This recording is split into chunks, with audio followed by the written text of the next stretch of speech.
চুন্নু তার বাবা মার সাথে বর্ষাপুর নামে এক গ্রামে থাকতো। তার বাবা ছিল গরিব এক দিনমজুর। জমিদারের কাছ থেকে যে পারিশ্রমিক পেত তা দিয়ে কোনো রকমে তার সংসার চলতো।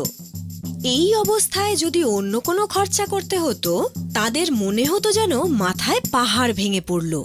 প্রতি বছরের মতো এই বছরেও বৃষ্টি শুরু হয়েছিল।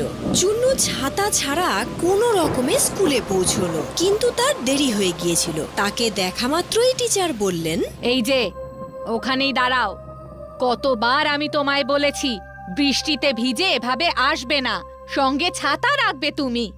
টিচার, টিচার ছাতা থাকলে তো নিয়ে আসবে। প্রত্যেক বছর বলে যে পরের বছর ছাতা নিয়ে আসবো, কিন্তু আনতে পারে না। কিপটে কোথাকারের।